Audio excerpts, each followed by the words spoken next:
누가복음 강의 5번째 시간 시작하도록 하겠습니다.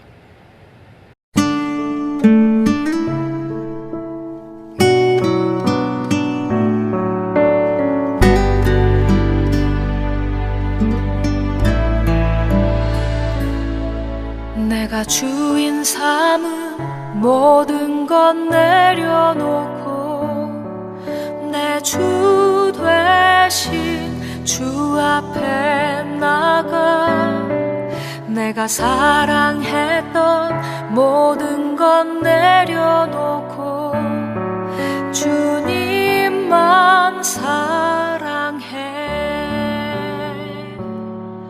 내가 주인 삼은 모든 것 내려놓고 내 주 되신 주 앞에 나가 내가 사랑했던 모든 것 내려놓고 주님만 사랑해.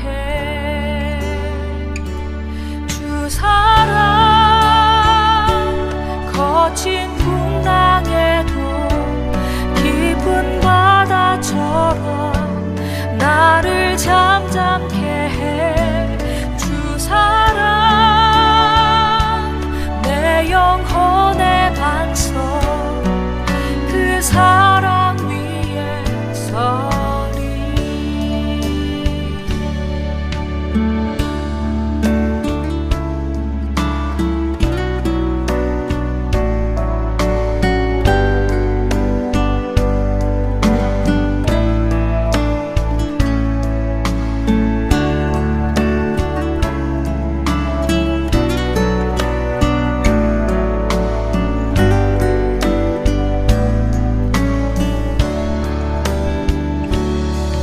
내가 주인 삼은 모든 것 내려놓고 내 주 되신 주 앞에 나가 내가 사랑했던 모든 것 내려놓고 주님만 사랑해.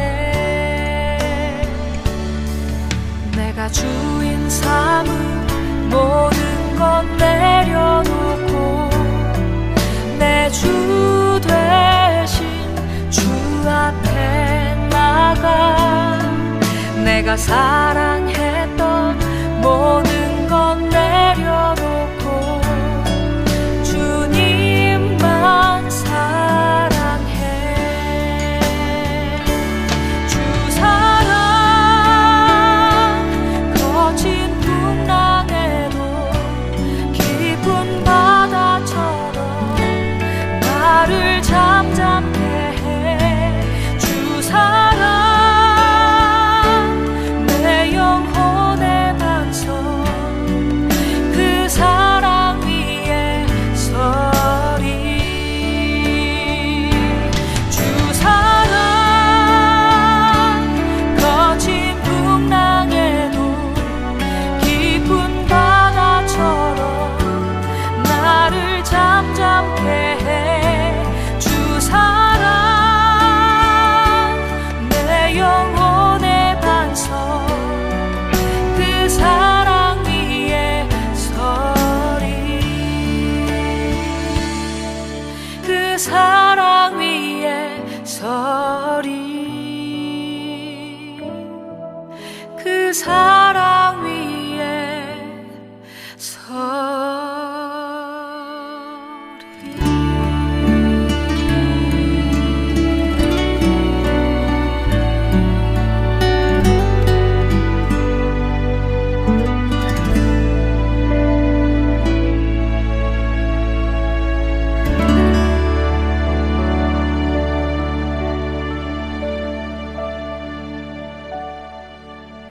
기도드립니다. 오늘도 주님께서 택하신 주님의 백성들이 주님 앞에 나와 찬양할 수 있음을 감사드립니다. 이 세상의 곤고한 것들만 생각한다면 우리에게 절망밖에 없겠지만 우리들을 붙들고 계시는 주님의 사랑을 생각하며 샘솟는 기쁨을 얻게 하여 주옵소서. 오늘 이 시간도 힘써 부르짖을 때에 여린 저의 심령들을 붙드시고 말할 수 없는 평안의 기쁨을 맛보게 하여 주옵소서. 말씀 듣기를 사모하며 자리한 심령들을 굽어 살피시고 이 시간도 송이 꿀보다도 더 단 말씀으로 저의 심령을 가득 채우시사 주님의 말씀을 먹고 사는 것이 인생 최대 행복이 되게 하옵소서. 예수님의 이름으로 기도드리옵나이다. 아멘. 찬송가 98장 찬송드립니다.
오늘 누가복음 강의 5번째 시간입니다. 오늘은 조금 양이 많은데요. 누가복음 1장 57절부터 80절까지 한꺼번에 오늘은 좀 봉독을 하겠습니다. 엘리사벳이 해산할 기한이 차서 아들을 낳으니 이웃과 친족이 주께서 그를 크게 긍휼히 여기심을 듣고 함께 즐거워하더라.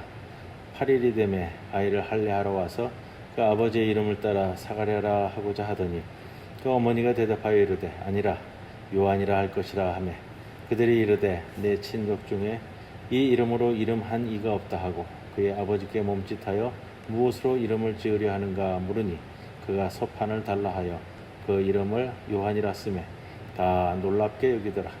이에 그 입이 곧 열리고 혀가 풀리며 말을 하여 하나님을 찬송하니 그 근처에 사는 자가 다 두려워하고 이 모든 말이 온 유대 산골에 두루 퍼지매 듣는 사람이 다 이 말을 마음에 두며 이르되 이 아이가 장차 어찌 될까 하니 이는 주의 손이 그와 함께 하심이라라.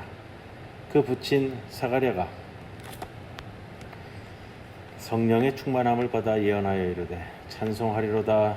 주 이스라엘의 하나님이여 그 백성을 돌보사 속량하시며 우리를 위하여 구원의 뿔을 그 종 다윗의 집에 일으키셨으니 이것은 주께서 예로부터 거룩한 선지자의 입으로 말씀하신 바와 같이 우리 원수에게서와 우리를 미워하는 모든 자의 손에서 구원하시는 일이라. 우리 조상을 긍휼히 여기시며 그 거룩한 언약을 기억하셨으니 곧 우리 조상 아브라함에게 하신 맹세라. 우리가 원수의 손에서 건지심을 받고 종신토록 주의 앞에서 성결과 의로 두려움이 없이 섬기게 하리라 하셨도다. 이 아이여 내가 지극히 높으신 이의 선지자라.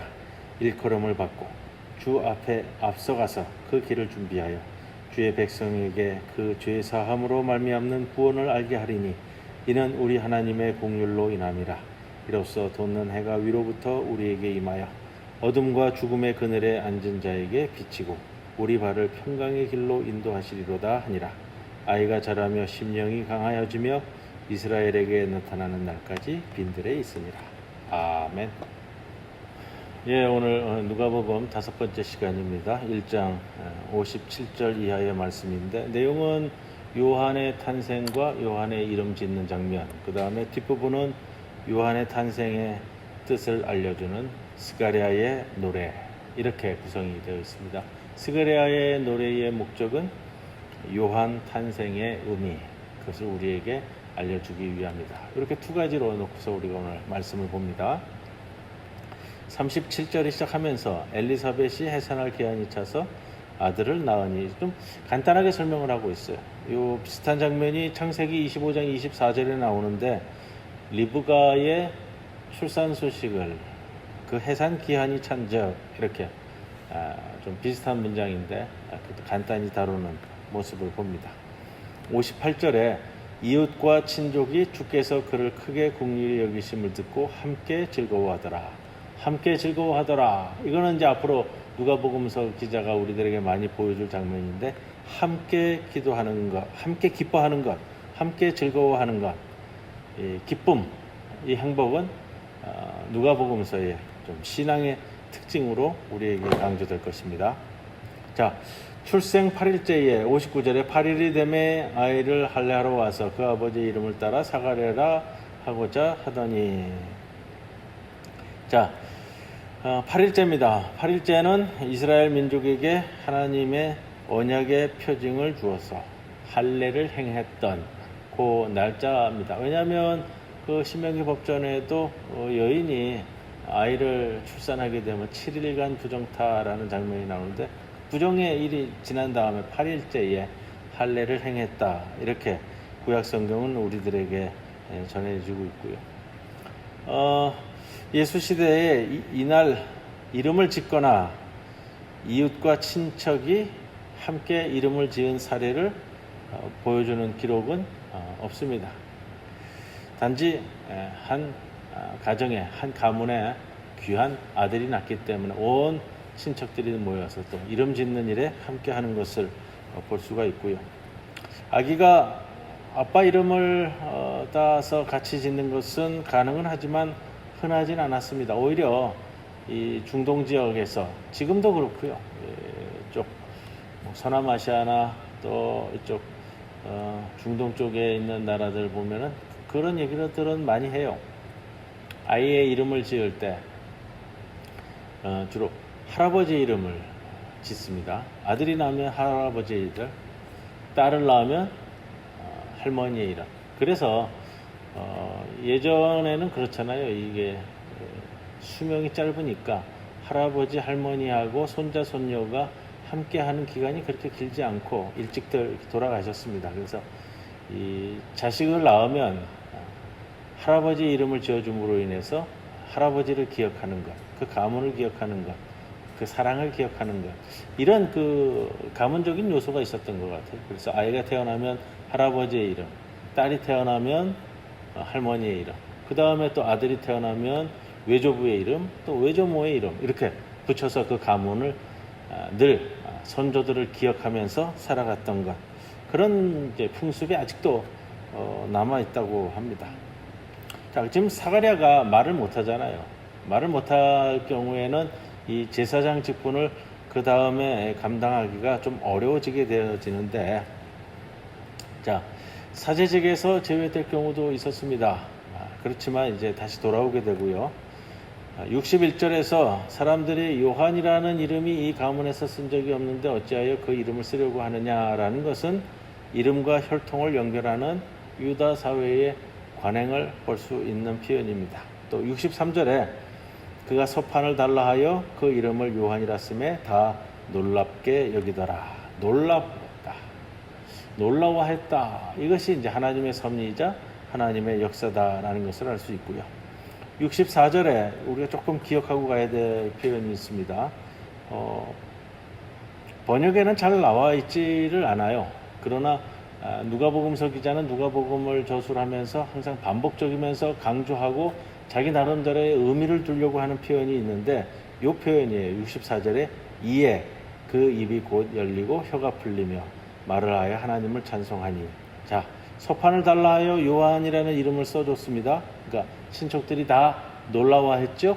이에, 바로 그때에, 이런 뜻이에요. 바로 그때에. 원문에도 보면은 요거를 두 단어로 표현을 해서 바로 그 순간에, 그때에, 바로 그때에, 이에 곧. 번역을 제대로 하려면 이제 이렇게 되는데, 자, 뒷부분에도 좀 나오게 될 겁니다. 이 치유 사건이 있을 때에 이에, 또 바로 그때에, 이에 곧, 바로 그때를 이제 강조하는 표현으로서 누가는 자주 사용하게 됩니다. 그건 또 이제 뒤에서 다시 다룰 거고요. 자, 이 표현을 보면서 우리가 지난주까지 봤던 모습 중에 우리가 믿고 순종한 마리아, 그 다음에 의심하였던 사가랴, 이렇게 대조하는 표현보다는요, 이제는 혀가 풀린 뒤에 찬송하는 스가랴와 믿고 순종하는 마리아, 이렇게 나란히 놓고서 보는 것이 좋지 않겠는가. 자, 67절로부터는 성령의 충만함을 받아 예언하여 이르는 이 붙인 사가랴, 세례 요한의 아버지인 사가랴의 찬송, 사가랴의 찬미, 이렇게 됩니다. 자, 68절에 보시면 찬송하리로다 이렇게 시작이 되어 있죠. 라틴어 성경에서는 요 찬송하리라를 찬미 받으소서, 그리고 나서 이제 내용을 이끌어간 걸로 되어 있기 때문에 요 노래를 찬미 받으소서, 찬미송의 하나로, 또 성서 전통에 있는 시편 찬송의 하나로, 감사 기도로 우리가 생각해 볼 수 있습니다. 그 내용은 그거예요. 하나님의 구원 행위, 하나님이 어떻게 구원 행위를 했는가, 그를 통해서 백성들은 구원받아 왔고, 그 다음에 하나님의 말씀이 무엇인가, 이 세 부분으로 우리에게 구성되고 있는데, 이 노래에서의 중심은 앞으로 이 세례 요한이 아니고요, 하나님의 구원 행동의 증인이 되는 세례 요한, 그리고 예수를 준비하는 자로서의 세례 요한, 이것을 먼저 우리들에게 보여주고 있습니다. 당시 예수 시대의 이스라엘 사회, 유다교 사회에서 이스라엘 사회는 참 돌파구를 찾지 못해 참 어려운 시기였습니다.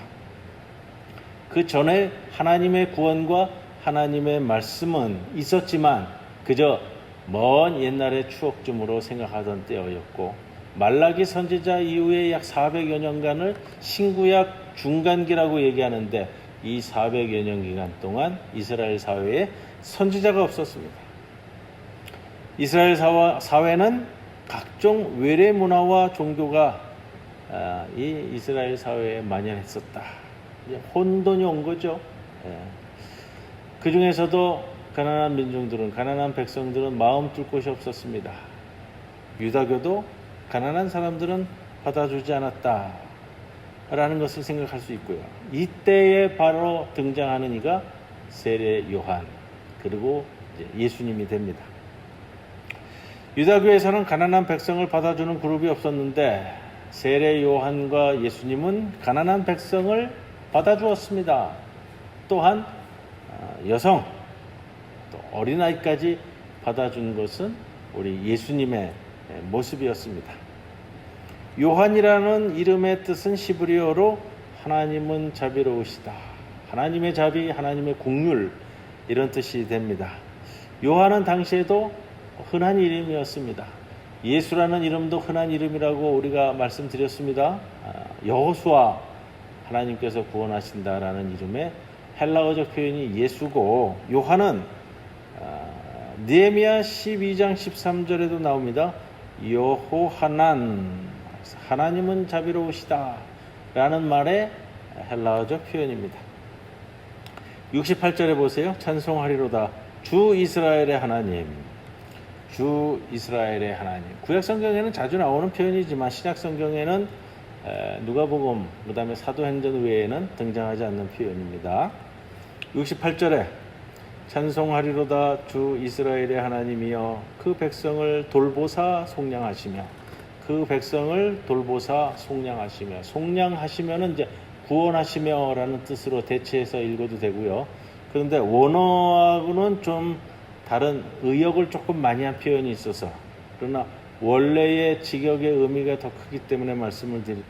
68절에서 주 이스라엘의 하나님이여 그 백성을 돌보사 속량하시며 속량하다라는 표현은요 구원하시다라는 표현이 되는 것이고 여기서 돌보다라는 표현보다는 여기서는 그냥 직역으로 얘기하면 이스라엘의 하나님이 그 백성에게 왔다, 오다, 방문하다라는 뜻이에요. 이것이 돌보다, 우리말 번역에는 돌보사라고 표현을 했는데 오히려 직역을 해서 오다, 방문하다라고 표현하는 것이 더 맞는데 왜 그러냐면 백성들이 고통 중에 있을 때, 곤고함 속에 있을 때 하나님께서 이스라엘인들에게 왔다, 하나님이 먼저 오신다라는 그 의미가 굉장히 강하기 때문에 이 단어의 의미가 큽니다.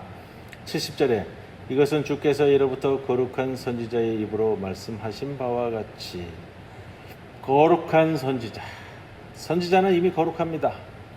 또 거룩한 사람만이 선지자일 수 있습니다. 그러나 우리 교회에서 또 기독교에서 선지자는 굉장히 그 역할이 약화된 것 같습니다. 71절 이것은 주께서 예로부터 거룩한 선지자의 입으로 말씀하신 바와 같이 우리 원수에게서와 우리를 미워하는 모든 자의 손에서 구원하시는 일이라. 우리 원수에게서와 우리를 미워하는 모든 자의 손에서 해방시키는 일이라. 구원자이자 해방자가 되시는 하나님을 소개합니다. 우리에게 또 이 기독교에서 창조주 하나님이라는 표현은 굉장히 익숙한데 해방자 하나님이라는 표현은 좀 낯설게 들리나 봐요. 그러나 오늘 본문에서처럼 하나님은 해방의 하나님이시다. 죄에서 해방시키시고 온갖 곤고함에서 해방시키시는, 자, 원수에게서와 우리를 미워하는 모든 자의 손에서 해방시키시는 하나님, 해방자 하나님이라는 이 표현에도 익숙해져야 되겠습니다. 73절에 마찬가지 곧 우리 조상 아브라함에게 하신 맹세라. 74절에 우리가 원수의 손에서 건지심을 받고 종신토록 주의 앞에서 성결과 의로 두려움이 없이 섬기게 하리라 하셨도다. 아브라함에게 약속한 것은 영토 확장, 그 의미보다는요 백성들의 해방이다 라는 것, 오늘 본문에 있는 것처럼 원수의 손에서 건지심, 바로 원수의 손에서의 해방, 이것이 아브라함에게 맹세하신 언약의 말씀이기도 하다라는 것이고요. 75절에 기억해야 할 표현이 나오죠. 주의 앞에서 성결과 의로 두려움이 없이 섬기게 하리라 하셨도다. 성결과 의로움, 조금 단어를 쉬운 말로 표현해 볼까요? 거룩함과 정의. 신앙과 정의는 같이 일어서고 같이 넘어집니다. 거룩함과 정의. 정의 없는 신앙은 신앙이 아닙니다. 76절에 이 아이여 네가 지극히 높으신 이의 선지자라 일컬음을 받고 주 앞에 앞서가서 그 길을 준비하며, 이 아기 요한은 지극히 높으신 하나님의 선지자로 불립니다. 요한은 우리는 세례 요한 이렇게 먼저 떠올리게 되는데 성경에서 우리들에게 보여주는 가장 귀한 모습은, 제일 먼저 보여주는 모습은 선지자 요한, 예언자 요한 이겁니다. 자, 요한이 선지자이기 때문에 세례자로도 불리는 것이지 세례자이기 때문에 선지자인 것은 아닙니다.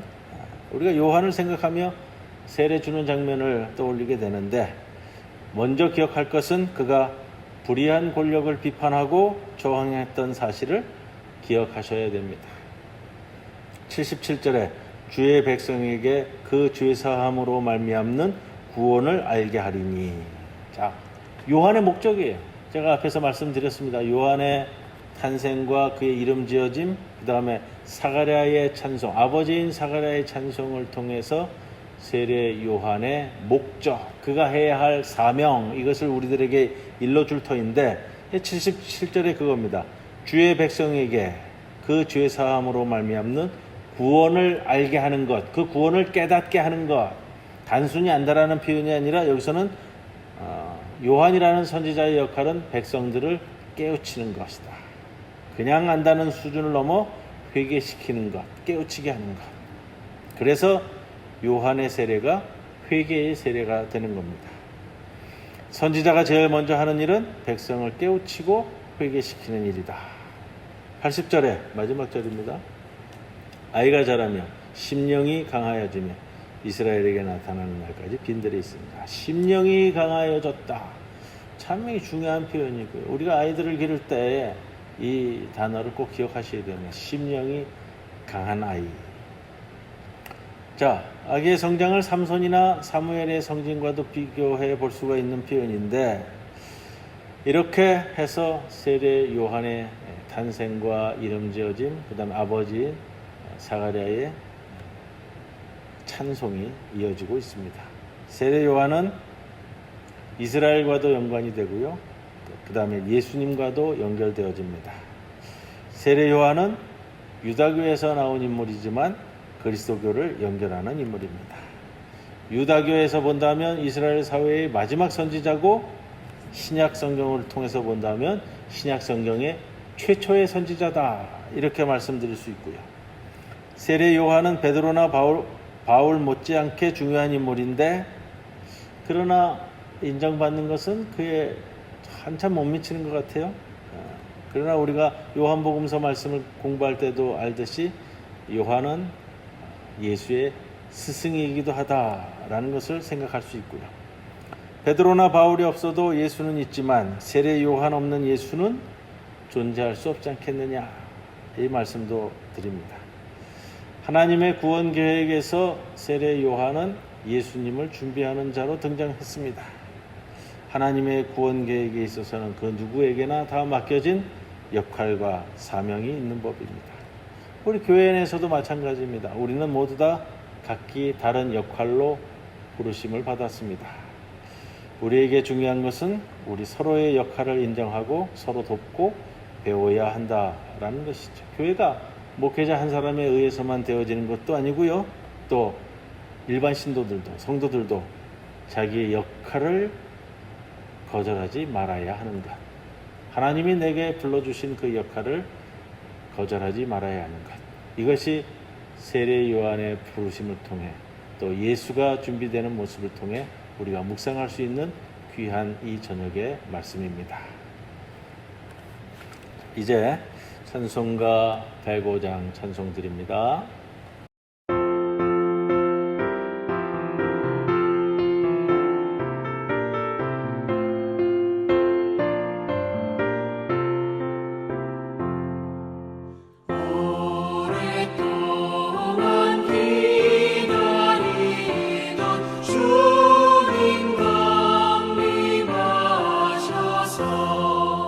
죄의 매인 백성들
하나님 가르쳐 주신 기도로 우리 누가복음 강의 5번째 시간 마치도록 하겠습니다. 하늘에 계신 우리 아버지여, 이름이 거룩히 여김을 받으시오며 나라가 임하옵시며 뜻이 하늘에서 이루어진 것 같이 땅에서도 이루어지이다. 오늘 우리에게 일용할 양식을 주옵시고 우리가 우리에게 죄 지은 자를 사하여 준 것 같이 우리 죄를 사하여 주옵시고 우리를 시험에 들지 말게 하옵시며 다만 악에서 구하옵소서. 대개 나라와 권세와 영광이 아버지께 영원히 있사옵나이다. 아멘.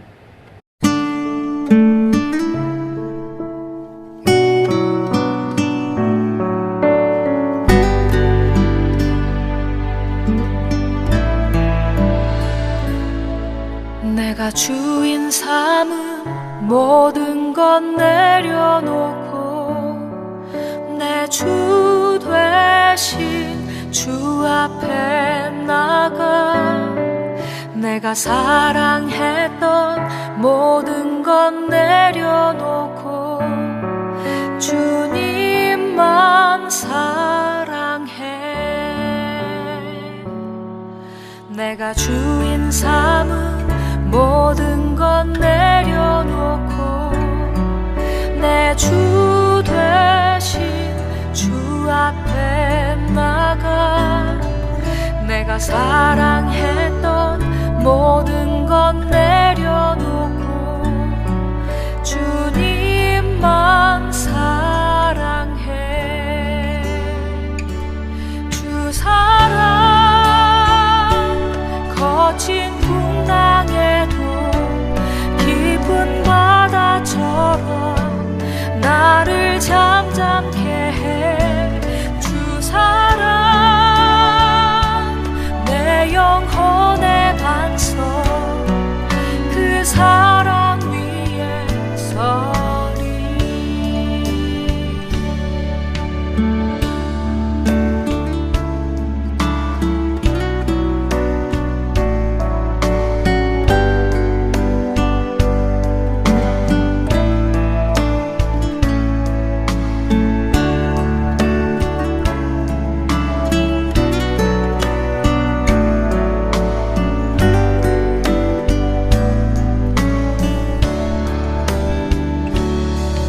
내가 주인 삼은 모든 것 내려놓고 내 주 되신 주 앞에 나가 내가 사랑했던 모든 것 내려놓고 주님만 사랑해. 내가 주인 삼은 모든 것 내려놓고 내 주 되신 주 앞에 나가 내가 사랑했던 모든 것 내려놓고 주님만 사랑해. 주 사랑 거친 풍랑에도 깊은 바다처럼 나를 잠잠케 해. 주 사랑 내 영혼의 반석 그 사랑 위에 서리. 주 사랑 거친 풍랑에도 깊은 바다처럼 나를 잠잠케 해. 주 사랑 내 영혼의 반석 그 사랑 위에 서리. 그 사랑 위에 서리. 그 사랑